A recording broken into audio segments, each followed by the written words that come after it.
जैसा कि हमने पिछले एपिसोड में देखा था, हेडमास्टर कैल्ड्रोन ने विल को पूरी तरह से हील कर दिया था। साथ ही साथ प्रोफेसर वर्कनर की भी हालत पहले से ज्यादा ठीक लग रही थी और ये बात सुनकर उसके दोस्त काफी ज्यादा खुश हो जाते हैं। लेकिन जूलियस विल को अभी भी पसंद नहीं करता। अगले सीन में एरोन मास्टेरियस ने विल की जिम्मेदारी फिन को सौंप दी थी, पर उनके रास्ते में अभी भी हेड मास्टर होती है। इसके बाद यहाँ से कट होकर कोलेट की तरफ आ गया था, जहाँ पर वो रोस्टी के आत्मा की शांति के लिए एक फूलों का गुलदस्ता नदी में तैरा देती है और वहाँ पर मरम्मत का काम शुरू हो चुका था। वहीं दूसरी तरफ फिन इस नजारे को देखने के बाद वहाँ से जाने लगा, पर अचानक से आयरिस उसे बिल को ले जाने से मना करने लगती है। पर फिन उसकी बात को ठुकराते हुए भी अपने रास्ते की तरफ निकल चुका। फिर यहाँ से कट होकर ग्रेजुएशन सेरेमनी की तरफ आ जाता है, जहाँ पर प्रोफेसर एडवर्ड ने उनको अपने अपने सर्टिफिकेट थमा दिए थे। इसके बाद हेडमास्टर उन लोगों को सिलेक्ट करती है जो टावर में जाने वाले हैं और आखिर में बिल को भी सिलेक्ट कर लिया गया था, जिसकी वजह से कुछ लोग इससे खुश होते हैं और कुछ लोग इससे दुखी। यहाँ तक कि ये सब देख रहा रोस्टी बिल को कांग्रेचुलेशन कहता है। साथ ही साथ वो समय भी आ गया था जब वो सारे के सारे सेलेक्टर टावर की तरफ जाएंगे। अब आगे पर एक बात पहले ही क्लियर कर देता हूँ कि मेरे एग्जाम शुरू हो चुके हैं, जिसकी वजह से वीडियो आने में थोड़ी लेट हो सकती है। तो अब कहानी की तरफ आते हैं। नेक्स्ट एपिसोड की शुरुआत पास्ट का सीन दिखाते हुए होती है, जहाँ पर वो दोनों अभी भी काफी ज्यादा छोटे थे। यहाँ तक कि अल्फारिया उसको बता रही थी,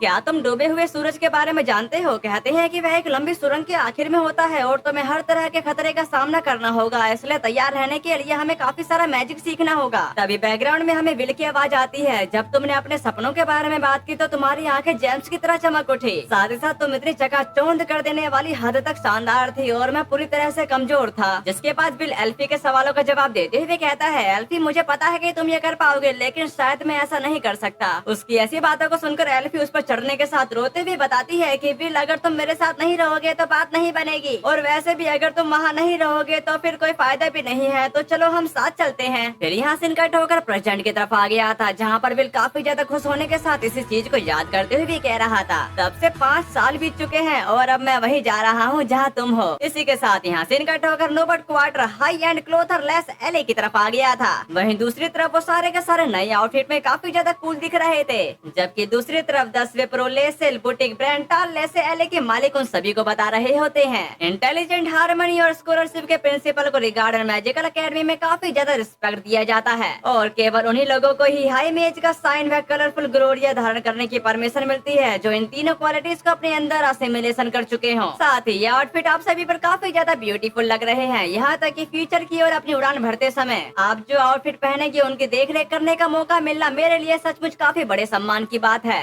जबकि कोलेट अपने आउटफिट को देखने के साथ काफी ज्यादा खुश होते हुए कहती है, ये इतने हल्के और इन्हें पहनकर चलना फिरना बेहद आसान है और जरा सोचो ये मैजिक का भी सामना कर सकते हैं। उसकी इस बात पर लिहाना बताते कि एकेडमी के कपड़े शानदार डिफेंस के इक्विपमेंट हैं और वहाँ के लोग ऐसी ही बातें कर रहे होते हैं। मेज सचमुच ऐसी चीजें बनाने में माहिर होते हैं और वे एकदम सही फिटिंग के भी होते हैं। और वैसे भी ठीक पिछले ओनर की तरह तुम भी बहुत बढ़िया काम कर रहे हो ब्रांड टल। जो सुनकर ब्रांड टल काफी ज्यादा खुश होने के साथ कह रहा था, मेरे लिए ये सम्मान की बात है मास्टर सियोन, पर मैं माफी चाहता हूँ क्योंकि जिस दिन आप टावर के लिए निकले उस दिन तक वह तैयार नहीं हो पाए थे।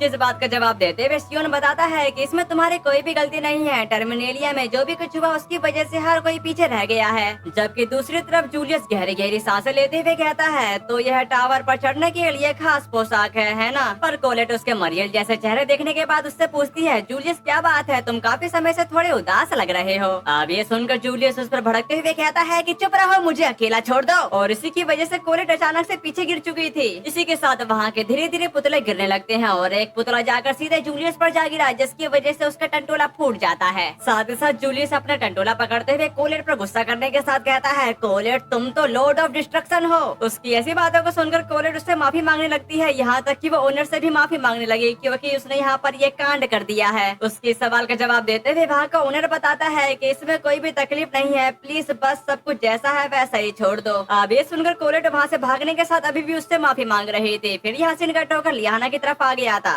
पर वहाँ पर कोलेट पहुँचने के साथ कहती है कि जूलियस सचमुच अजीब बर्ताव कर रहा है। जबकि दूसरी तरफ लियाना उससे सवाल करने लगी थी, कोलेट क्या टावर ने तुम्हारे जासूसी की है? अब ये सुनकर कोलेट काफी ज्यादा हैरान होने के साथ कहने लगी। इस पे कोलेट उसे बताने लगी थी, मुझे कुछ समय पहले अर्थ फैक्शन से एक लेटर मिला था। जो सुनने के बाद लियाना बोलती कि मेरे को भी लाइटनिंग फैक्शन से मिला है, विग्नोल को एल्फ ने दिया और सियोन को भी फायर फैक्शन से मिला है। इसी वजह से हम सभी को सेलेक्ट कर लिया गया है, बस जूलियस को कोई भी लेटर नहीं मिला। यही बात उसे परेशान कर रही है। फिर हम इसके कुछ देर बाद का सीन देखते हैं, जहाँ पर शॉप ओनर उनकी ड्रेस में एक बैज लगाते हुए कह रहा था, और अब आखिरी टच, हमारी दुकान को उन लोगों के के लिए कई ग्लोरिया तैयार करने का सौभाग्य मिला है जो टावर की ओर प्रस्थान कर रहे हैं। साथ ही मैजिक क्वीन की प्रोटेक्शन सदैव आपके साथ रहे। उसी वक्त विग्नोल एकदम से पूछता है कि वैसे बिल को क्या हुआ, मैंने उसे काफी देर से नहीं देखा। उसके सवालों का जवाब देते हुए सोप पुनः बताता है कि अगर आप मिस्टर सरफोर्ड के बारे में बात कर रहे हैं तो वे आपके आने से पहले ही हमारी दुकान पर आए थे और वे काफी जल्दी में लग रहे थे और तुरंत ही निकल गए। अब ये सुनकर कोलेट काफी ज्यादा खुश होने के साथ कहने लगी, अभी मुझे पूरा यकीन है कि वे मिस्टर डोनान के साथ होगा। इसी के साथ यहाँ सीन कट होकर स्लम लैंड स्ट्रीट की तरफ आ जाता है जिसकी एक दुकान में काफी सारे ब्लैक स्मिथ काम कर रहे थे। वहीं दूसरी तरफ डोनान ने उसकी सोड को पूरी तरह से ठीक कर दिया था, यहाँ तक कि वो उसे दिखाते हुए कहते हैं कि वेल देखो तुम्हारी नई सोड, मैंने तुम्हारी टूटी हुई मोरिया ब्लेड ली, उसमें एक 20 जैम जोड़ा और उसे फिर से ढाल दिया। यह मैजिक को ठीक वैसे ही काटेगी जैसे वे हमेशा काटती थी और ये तुम्हारी सोड के आसपास मौजूद जैम्स में कलेक्ट किया गया मैजिक को और भी ज्यादा इनहेंस कर सकती है। और मुझे लगता है कि तुम उसे 20 सेट सिल्वर कहोगे, लेकिन मुझे तुम्हारी पिछली सोड पर भी पूरा भरोसा था और तुमने उसे भी तोड़ डाला। तुम्हारी ये जबरदस्त ताकत तो किसी डुअर्फ को भी शर्मिंदा कर दे।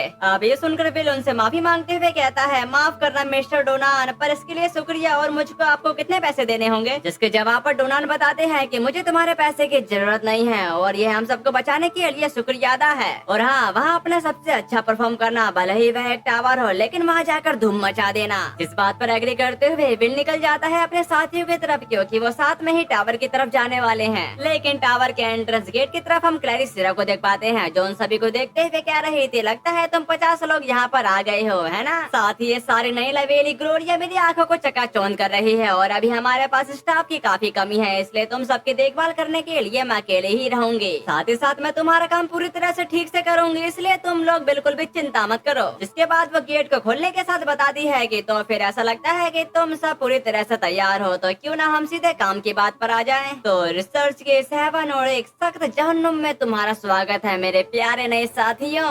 जो देखकर बिल काफी ज्यादा खुश होने के साथ कहता है कि रोस्टी मैं तुम्हारी वजह से यहाँ तक पहुँच पाया हूँ और एल्फी मैं रास्ते में ही हूँ, बस थोड़ा सा इंतजार कर लो। इसी के साथ हम टावर के अंदर का सीन देखते हैं जहाँ पर काफी ज्यादा अंधेरा था और इस डार्कनेस को देखते हुए कोलेट का कहना है ये कौन सी जगह है और यहाँ पर तो कुछ भी नहीं है। जबकि दूसरी तरफ क्लैरिसिरा अपने बॉन्ड को ऊपर की तरफ कहती है, एक्सिस क्लैरिसिरा गेट अनलॉक, जिसकी वजह से ऊपर का रास्ता खुल चुका था और वो जगह जहाँ पर वो खड़े थे वो सीधे उड़ते हुए ऊपर की तरफ जाने लगा। जिसके बाद वो पहुँच जाते हैं फर्स्ट फ्लोर पर और इस फ्लोर का नाम है कलरलेस गार्डन। अब इस नजारे को देखने के बाद वहाँ के सारे लोग एकदम हैरान हो चुके थे, यहाँ तक कि कोलेट के दोस्त भी हैरान होते हुए कह रहे थे ये तो आसमान है और हॉरिजॉन भी, साथ ही साथ रोशनी भी। लेकिन कोलेट उसे संभालते हुए कह रही थी प्लीज आगे मत बढ़ना वरना तुम गिर जाओगी। और वहाँ पर ऐसे ही लोग बातें कर रहे थे, अरे ये कैसल भी हवा में तैर रहा है, ये सच नहीं हो सकता है ना, वैसे क्या सचमुच हम टावर के अंदर हैं। तभी क्लैरिसिरा सामने की तरफ आते हुए उनको यह नजारा दिखाने के साथ बताती है कि टावर की पहली मंजिल की ओर देखो, यह है कलरलेस गार्डन। जब बाहरी लोग अपर प्लेस की बात करते हैं तो आमतौर पर उनका इशारा इसी मंजिल पर मौजूद रिसोर्सेज की तरफ होता है और यह टावर के नीचे से ऊपर तक का सहारा देता है और यहाँ की लाइफ के लिए मजबूत नींव का काम करता है। साथ ही नई मैजिकल पावर पर रिसर्च और उनके डेवलप का भी एक प्रमुख एकेडमिक सेंटर भी है और यहाँ केवल वही लोग एंटर कर सकते हैं जिन्हें अकेडमी द्वारा मान्यता प्राप्त हो। यहाँ तक कि मेजिस के लिए भी यह प्राउड का एक अमेजिंग वर्ल्ड है। अब ये सुनकर वहाँ के कुछ लोग तो रोने ही लगे थे, जबकि दूसरी तरफ क्लैरिसिरा का कहना है और हाँ तुम यहाँ के परमानेंट रेजिडेंट बनोगे या नहीं ये तुम पर डिपेंड करता है। जिसके बाद वहाँ पर इनविजिबल सीढ़ियाँ समन होने लगी थी जिनको देखते हुए क्लैरिसिरा उनको बताती है कि तो चलिए चलते हैं और तुम सब आज के खास मेहमान हो, साथ ही साथ हॉल में फेस्टिवल के लिए सब इंतजार कर रहे हैं। जिसके बाद उन लोगों ने ऊपर की तरफ जाना शुरू कर दिया था, पर रास्ते में लिहाना उससे सवाल करती है विग्नोल यहाँ पर लाइट और स्काई है। जिस पर एग्री करते हुए विग्नोल बताता है कि इसमें कोई शक नहीं है, ये एल्विन इल्यूजन मैजिक है और जरूर यह बेहद कोई हाई क्वालिटी वैरायटी का है। और इनकी बातों से ऐसा लगता है कि इन लोगों को अभी भी यकीन नहीं हो रहा कि हमारे सामने आसमान है और सूरज की रोशनी सीधे उन्हीं की तरफ पड़ रही है। इसी के साथ यहाँ सीन कट होकर एक जगह की तरफ आ जाता है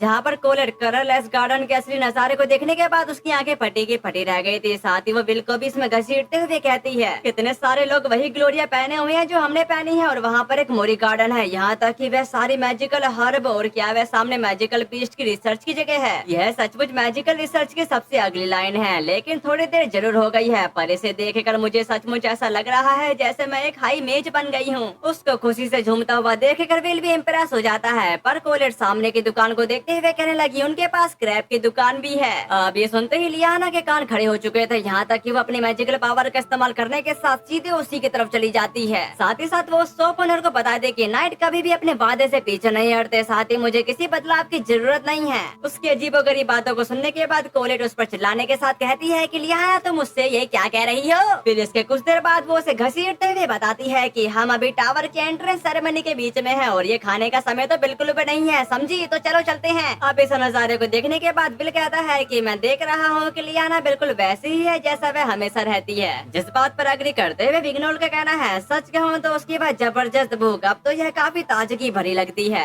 जब वो दोनों गप्पे लगा ही रहे थे तभी अचानक से पीछे सियोन आते के साथ उसे समझाता है कि ज्यादा क्यूरियस मत रहो सुस्त आदमी, और ये टावर वह रोशन और दोस्ताना जगह नहीं है जैसा तुम समझते हो। अब ये सुनकर बिल अपने आसपास की जगह को देखने लगता है जहाँ पर वो लोग नए रिक्रूटर को घूर रहे होते हैं, और ये सब देखने के बाद बिल सब कुछ समझ जाता है। साथ ही वो अपने मन में कहने लगा, वह सही कह रहा है, जिस तरह से हाई मेज हमें घूर तेरे की तो रूमर सस्ती, और इसी रफ्तार से अगर हम चलते रहे तो मैं कब तरफ आ गया था जहाँ पर क्लैरिसिरा ने उस गेट को ओपन कर दिया होता है। गेट के अंदर की तरफ हम काफी सारे फैक्शंस के लोगों को देख पाते हैं, जैसे विंड फैक्शन, डार्कनेस फैक्शन और अर्थ फैक्शन। अब इस नजारे को देखने के बाद रोज हैरान होते हुए कहती है कि हर फैक्शन के मेज यहाँ पर मौजूद हैं। लेकिन कोलेट अपने सामने उस बंदे को देखकर कहती है कि न जाने क्यों जिस तरह से वह हमारी तरफ देख रहा है वह थोड़ा डरावना लग रहा है। फिर हम उस बंदे के बारे में जानते हैं जो अपन इंस्टीट्यूट के डायरेक्टर और कलरलेस फैक्शन के हेड कर्टरूज हार्लून है। जिसके बाद वहाँ पर जितने भी छोटे छोटे चट्टाने उड़ रही थी वो नीचे की तरफ आ जाती है और उन सभी पर मागिया वेंडर्स बैठे हुए थे, और हमें उनके बारे में कुछ डिटेल दी जाती है, जैसे मागिया वेंडर की एल्बिस बीना जो 5th सुप्रीम बॉन्ड और आइस मेडन की बॉन्ड, साथ ही साथ आइस फैक्शन की चीफ एल्फारिया एल्बिस सरफोर्ड। वहीं दूसरी तरफ मागिया वेंडर थोर्जियस फास से 5 सुप्रीम बॉन्ड में से एक, और लाइटनिंग लॉर्ड का बॉन्ड, साथ ही लाइटनिंग फैक्शन का चीफ जियो थोर्जियस रैनबोल्ट, और Magia Vendor Insidia Barham 5th supreme bond, साथ ही फ्लेम एम्परर की बॉन्ड, और फायर फैक्शन के चीफ कैरियल इंसीडिया वाइजमैन, और आखिर में Magia Vendor Elif Kenan 5th supreme bond की chief holy elf Eleanor Lajos elf. वही दूसरी तरफ विग्नोल एलेनोर की तरफ ही देख रहा था, लेकिन उसने अपना मुंह फेर लिया। अब ये देखकर वो काफी ज्यादा निराश हो जाता है। उसी की साइड में बिल एल्फारिया को देखते हुए अपने मन में कहता है कि तुमको इंतजार करवाने के लिए माफ करना एल्फी, लेकिन उसने भी एलेनोर की तरह ही अपना मुंह फेर लिया। अब ये देखने के बाद बिल को समझ में नहीं आ रहा था कि वो ऐसा क्यों कर रही है। उसी वक्त वहाँ पर क्लैरिस राते के साथ उन्हें ग्रीट करते हुए कहती है कि मेजर टावर में आप जो भी कुछ करते हैं उसके लिए शुक्रिया नोबल मागिया वेंडर्स। जिसके जवाब पर कैरियल बोला, ये छोटा सा काम एक थका देने वाला रिवाज है मिस क्लैरी, तो प्लीज इसे अच्छे से करना ताकि हम बोर ना हो। अब ये सुनकर क्लैरिसरा को उस पर काफी ज्यादा गुस्सा आ रहा था, पर वो खुद को संभालते हुए बताती है कि तुम सच में दुनिया में काफी आगे बढ़ गए हो, है ना मेरे प्यारे जूनियर। मुझे तो तुम्हारे उस घमंडी अदा की पहले से ही आदत पड़ चुकी है। ये बात सुनकर लॉर्ड कैरियल हंसते हुए कहता है कि खैर मेरे पास कुछ अच्छे सीनियर थे जिन्होंने मेरे लिए काफी ज्यादा मेहनत की है। इसी के साथ क्लैरिसरा अपने उसी फॉर्म में आते हुए सभी लोगों को बताना शुरू करती है। तो अब जैसा कि मेज वेंडर ने रिक्वेस्ट किया है तो चलिए सीधे फर्स्ट ब्लूम की ओर आगे बढ़ते हैं। सबसे पहले गार्डन मैजिक फेस्टिवल की शुरुआत के साथ अकेडमी में बिताए गए अपने 6 सालों के दौरान कुछ नन्हे मुन्ने मेज को चुना गया है,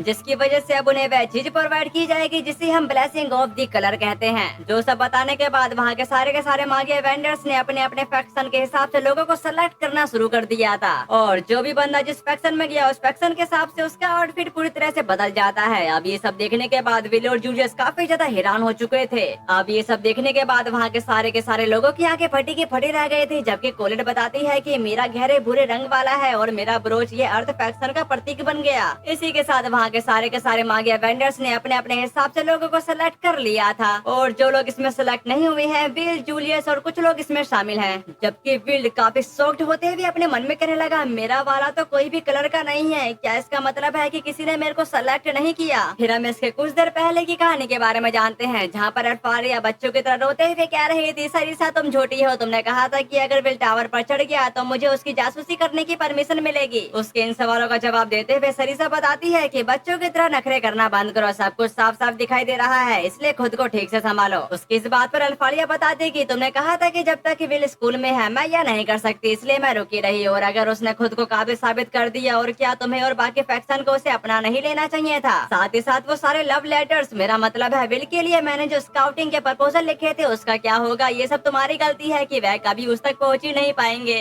जो सुनकर सरिसा कहती है, तुमने ये कितने लिखे हैं और ये मेरा करा धरा नहीं था, यह तो अपर इंस्टीट्यूट का काम था। अब ये सुनकर अल्फारिया इरिटेट होने के साथ बताते कि अपर इंस्टीट्यूट से तुम्हारा मतलब कर्टरूज से है। जिस बात पर एग्री करते हुए सरिसा बताना शुरू करती है वह एकेडमी के फैसले पर अपनी कोई राय नहीं देगा। फिर भी सोर्ड जैसे किसी पर्सन को फैक्शन में शामिल होने देने से लेकर उसके मन में अभी भी काफी शंकाएं हैं। उसने कहा था कि वह उस लड़के को सेलेक्ट करने की परमिशन नहीं देगा। उसकी ऐसी बातों को सुनकर अल्फारिया काफी शांतिपूर्ण तरीके से बताती है, क्या मैं अपना इंस्टीट्यूट जाकर सब कुछ आइस में ढक सकती हूँ? जो सुनकर वो उस पर चिल्लाते हुए ये सब करने से मना कर देती है। साथ ही वो आगे की बात कंटिन्यू करते हुए कहने लगी, प्लीज शांत हो जाइए। अगर वह फर्स्ट ब्लूम में खुद को साबित कर पाता है तो मेरे पास उनका प्रॉमिस है और क्रूटूज और बाकी सब लोग उसे एक्सेप्ट कर लेंगे, लेकिन यह टावर पूरी तरह से काबिलियत पर आधारित है। लेडी अल्फारिया, अगर आपने उसे अभी रिक्रूट कर लिया तो इससे बिल सरफोर्ड के बारे में लोगों की सोच पूरी तरह से बदल जाएगी। एक आउटसाइडर होने के नाते उसे सबसे पहले पूरे टावर की एक्सेप्टेशन हासिल करनी होगी। जहाँ तक क्लैरी और दूसरे फैक्शन के साथ तालमेल बिठाने की बात है तो मैं उसका ध्यान रखूंगी। आपको लगता है कि वह अपनी काबिलियत पूरी तरह से इस्तेमाल नहीं कर पाएगा?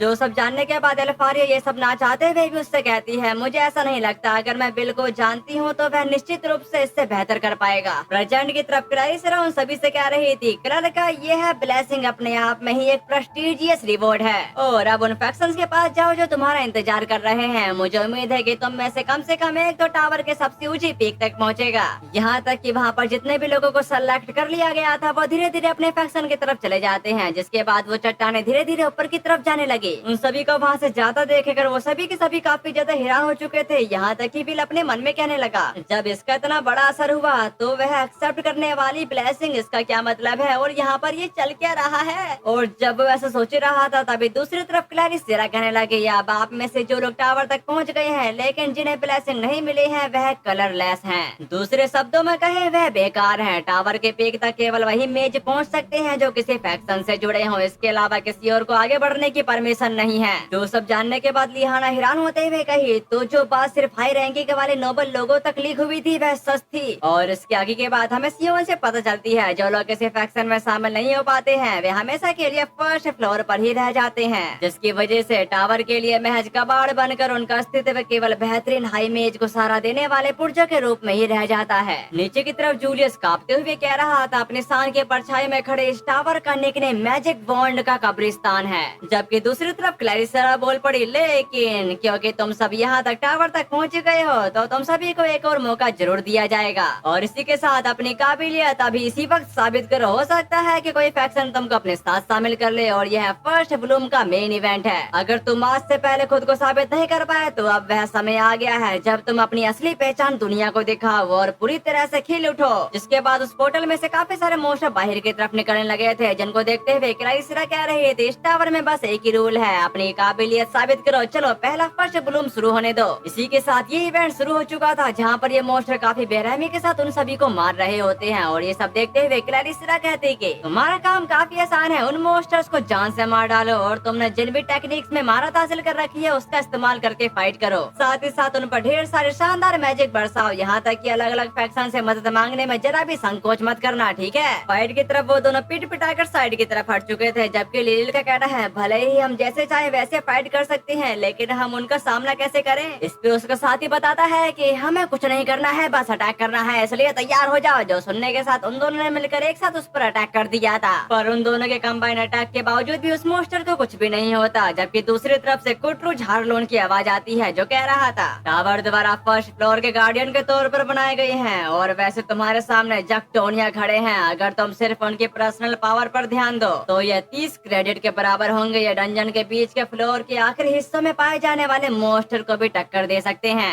नीचे की तरफ लिलिल परेशान होने के साथ कहता है कि हम उन्हें हरा नहीं पा रहे हैं, इतनी मेहनत करने के बाद भी उनका बाल तक बाका नहीं हुआ। जबकि कटरूज अपनी बातों को कंटिन्यू करते हुए कहना शुरू करता है, अकेडमी से अभी अभी निकले मैजिस के लिए उन्हें हराना नामुमकिन है और उन मोस्टर की डुअल शील्ड किसी भी नॉर्मल मैजिक को वापस लौटा देगी। वहीं पर जूलियस लोटल जेल्स नाव का इस्तेमाल करते हुए एक मोस्टर को जान से मार देता है, लेकिन उसके पीछे एक और मोस्टर टपकते हुए उस पर अटैक कर देता है, जिसकी वजह से ऐसा लगने लगा था कि वो मर चुका। पर ऐसा नहीं है क्योंकि उसने वहाँ पर अपने काफी सारे क्लोन को क्रिएट कर दिया है, यहाँ तक कि उसने उस मोस्टर को भी फ्रीज कर दिया। उसकी फाइटिंग स्किल को देखने के बाद सरिस्सा का कहना है, पलक झपकते हुए 2 जैक्टोनिया को ढेर कर दिया। ग्रेट मैजिक फेस्टिवल के बाद उसकी स्किल में जबरदस्त इजाफा हुआ है। ये सोचना भी मुश्किल है कि वह तुम्हारे अकॉर्डिंग मैजिक को इस हद तक कंट्रोल कर सकता है। जबकि दूसरी तरफ इस नजारे को देखने के बाद विंड फैक्शन के आर्मिन ओरेस का कहना है, इन सब से यह सबसे ज्यादा बेहतर लग रहा है। जिस बात पर एग्री करते हुए उसकी असिस्टेंट बताना शुरू करती है, इन सभी बातों को ध्यान में रखते हुए अगर हम उसे अपने फैक्शन में शामिल कर लेते हैं तो वह तुरंत ही एक जरूरी मेंबर्स के रूप में साबित होगा। यहाँ तक कि डार्क फैक्शन के लोग भी बातें कर रहे थे उसकी एबिलिटी के हिसाब से किसी भी खिलाड़ी ने उसे क्यों नहीं सेलेक्ट किया।